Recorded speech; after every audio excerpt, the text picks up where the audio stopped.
We are here live at the Beverly Hilton for the 25th anniversary of the Beverly Hills Film Festival Awards.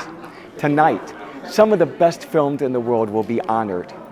These films have been screening all week at the TCL Chinese Theater, and tonight we will find out what is the best film, who is the best director, who's the best actor, who's the best actress, who's the best screenwriter. Stay tuned and let's find out together. We're live at the 25th anniversary of the Beverly Hills Film Festival with Gary Cans and Prisoner of War, who's premiering here at the festival. Gary, talk to me about the film.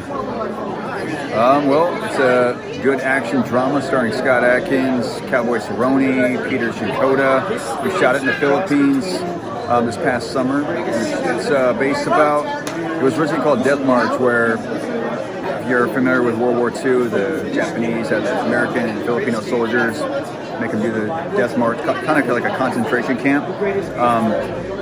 Dabs a little bit into that, but we shot it in that area, which is kind of cool, and it's just filled with a lot of action, a lot of drama, and I think everyone's going to be entertained on this one. What was your biggest challenge when making the movie? I would say the elements. We shot during monsoon season, and it's unpredictable. You think you're filming, all of a sudden you got a torrential downpour that, I mean, you have to either film through it. If you watch the movie, you'll see. I mean, we just had to improvise what was going on, raining or not raining, and it was scorching heat. I don't know if you've ever been to Southeast Asia in the summer. They say it's 100 degrees, but it feels like 150 degrees. But what's that one memorable moment that you'll always remember from the film you'll take with you on your next project? On this one? I mean, there's so many things, but one particular thing is there's a particular scene that I really liked that I always kind of cherish. Is me in the bunk with me, Scott Adkins, and Michael Walton. It was a fun scene with Louis, just kind of stuck to the script with improv a little bit. It was just a fun moment that I always think about the most. Well, thank you for being with us here today. Thanks for having me. We're here live at the 25th anniversary of the Beverly Hills Film Festival with Brandon and Mark. They are the producers of Prisoner of War. Brandon, I know you're the producers, and tell me what it was like making this film. You know what? It was a bonding experience. Indeed. This was our apocalypse now. Exactly.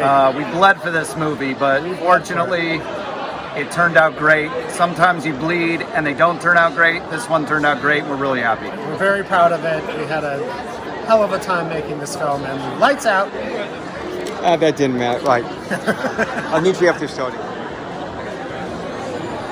We're here live at the 25th anniversary of the Beverly Hills Film Festival with Brandon and Mark, producers of Prisoner of War. Guys, talk to me. What was your most memorable experience while producing this film? I mean, we can start with the multiple typhoons. Yeah, I mean, this movie was our apocalypse now. We shot it in the Philippines, in the jungle, 3 hours north of Manila, in the actual location where the Bataan Death March happened, which is the backdrop of the film. And I mean, you name it, we dealt with it. Snakes, monsoons, monkeys, bats, mosquitoes. I mean, it was a challenge. We had a great time doing it, and you know, I said earlier, sometimes you bleed for a movie. It doesn't always turn out great. This one turned out great, so it was worth it. We're very happy with it, and unfortunately we were there. There's 2 seasons in the Philippines, summer and rainy season, and we were there for rainy season. So when you see the movie and you see rain, that was real. It's Our authentic. actors were wet 12 hours a day, and it looks great. We love it. Yeah. Well, you know, a great movies always come out of great challenges. And you sound like you had your hands full, but tell me, what is that one memorable experience that you're taking with you on your next project? There he is. Ooh. Wow. That's a good one. There's so We many. learned a lot of what to do and what not to do, as you do with every film that you make. It's always a learning experience, and it's a battle. And we made a World War II movie, and Mark and I literally went to war making this movie. When you go abroad to shoot a film, all bets are off, especially in the third world countries. We learned a lot of lessons the hard way, but we actually intend to go back at some point and do something else, and when we do, we now know how to go about it in a better way. Absolutely. But thank you so much for being with us here tonight. Yeah, thank Our you pleasure. very much. Cheers. We're live at the 25th anniversary of the Beverly Hills Film Festival with writer-director Chris Atkins of the feature film Dying to Live. Chris, tell me, what was your inspiration for making this movie? Dying to Live was a very difficult film to make. I was in Israel on October 7th, 2023, when the massacre actually took place. I was filming another project and just happened to be caught up in all of this. And when I left Israel, seeing all of the chaos and knowing many people that had been affected and involved in the massacre down in the south of Israel, I left realizing that as a filmmaker, I couldn't do nothing. I felt like I needed to do something. So I went back to Israel with my good friend Ziad H, an Egyptian Arab who actually, his life was saved by the nation of Israel about 25 years ago. And we went back together to investigate the October 7th massacre and to meet the families of the victims, families of the hostages, and to try to get an understanding of what it was that they had experienced and try to get an understanding of what it was like for the Palestinians, and to bring all of this together and make some sort of sense out of all of this chaos. So that was my inspiration for making the film, and it's the most difficult film that I've ever had to make. I've never cried so much in my life, having to go through the footage and having to sit through these horrific interviews and experience the pain, so much pain that these families have gone through and are continuing to go through. So what were the biggest challenges? I know you were there in the middle of the war. What was that like filming then? Well, getting into the country is not so easy in the middle of the war. Many airlines had stopped going, so it took us a few tries to get back into the country. Then when you get into the country, you find that with people suffering so many tragedies and still reeling, still burying the dead, and here we are sticking a camera in their face and asking them to bare their souls for us. It was heart-wrenching. They're experiencing so much pain, and we're asking them to now share that with us on camera and to be so vulnerable. That was really challenging, but we're very impressed with how the people were willing, how the families were willing, and they let us in, and we cried with them, and we mourned with them. And the other big challenge was trying to bring some sort of a balance to an unbalanced situation, trying to understand the other side when we couldn't really get to the other side. We had tried to get to Gaza. We wanted to see and experience what they were experiencing, but it just was not possible. So making a film that truly represented the conflict was nearly impossible, but we did what we could. So what's that one memorable moment that you will always remember that you would take away with you? The most memorable moment in making this film is when we actually went to the site of the Nova Music Festival in a place called Reim, and we went with the aunt and uncle of a girl named Tiferet Lapidot, who had lost her life there. And it was their first time going to the site where their niece had been killed. And walking through all the signs with the pictures of those who had been killed and spending time with these people as they're mourning and their grief is coming out it was very, very powerful and very moving for me, and it's something I'll never forget. Well, listen, thank you so much for being with us here tonight. Thank you very much. We're very thankful to the Beverly Hills Film Festival for showing such a film like this when many people don't want to watch it, and I understand. I don't want to watch it, and I made it, but we're very thankful that the people of the Beverly Hills Film Festival would be willing to share it. I'm here live at the 25th anniversary of the Beverly Hills Film Festival with Peter Herlin, the writer of Greater Love. And Rebecca Schuffelmeyer, the writer of The Last Trial, Part 1. Tell me, guys, what was the inspiration for making your film? Well, Greater Love's a story of teen sudden cardiac arrest. 23,000 families every year lose a loved one. 1 in 300 teens, a youth in America today, have the same condition, that they could suffer from a sudden cardiac arrest. And for me, The Last Trial is based on Louis Riel, which is a true story that hasn't been told the way that we're going to tell it.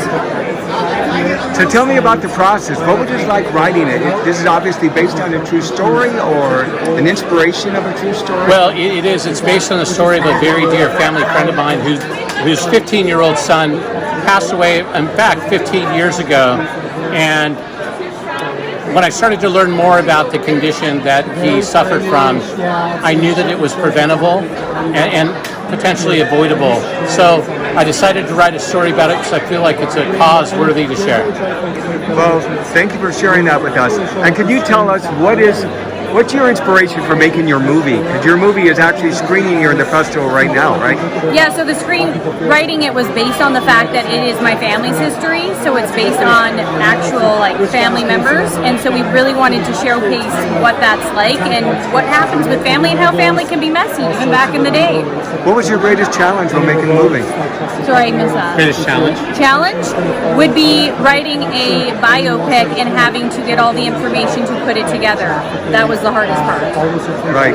Well, we know that you are trying to get your project made. I know yours is a feature film, and hopefully this will be off the ground any day. Well, I appreciate that. We're excited about it. Right. And tell me, what is the one thing that you're going to take with you on your next project? The one thing that you say, hey, this was like a great moment. From the project? Yes. It would be to get the story out there finally and to showcase that, you know, we can make great films even without changing things with true stories. Well, listen, thank you both for being with us here tonight at Red Carpet of Hollywood. Thank you so much. Thank you. Appreciate it. We're here at the 25th anniversary of the Beverly Hills Film Festival with Nick and Chris, who are the writers, producers, and directors of the film The Butterfly. Guys, talk to me. What was it like making this film? It was one of the most exciting projects of our lives. It was an adventure and a journey, to say the least. It took us all of 2024 to put together, but it was completely worth it and extremely satisfying. And yeah, we're very excited about the finished product. So what was the hardest moment, guys? What was the most challenging moment that you went through? What wasn't the hardest moment? Yeah, I mean, I think like when you take on a project and you're like, you know, spearheading everything, there's so many factors to consider when you make a movie. There's so many little things that can have a domino effect. Like, you know, you're always problem solving, you're always trying to figure out how to make the best thing on screen possible when you're not always working with $1 million budgets. You know, you don't have everything at your disposal, so you have to get creative. And I think that we managed to do that. We managed to get the look for the film that we wanted, the colors, popping, and then, you know, it's just create that environment for the performances when you've got an actress like we had with Naomi, who's I think is going to be an absolute star. A star. Yeah, it's that you just want to create an environment where the story that you want to tell can pop and do it justice. But it's just so, I mean, the hardest part on my end probably is on the indie budget, like what Chris said. I mean, waking up at 5 a.m., getting all the props and all the set design over to one location, and then flying over to your second location to actually film that location. So, Well, where did you film? We filmed everything in Los Angeles, actually. Yeah, all around Burbank and a little bit in the downtown Hollywood area, actually. Bringing film back to LA. But what is that one memorable experience you're taking with you on your next project? I think the most memorable thing for me would be to give the actors the space and the time and create that environment where they can really, like, you know, put on that performance. You hold a space for them where they feel comfortable and you just let them go with it. I think.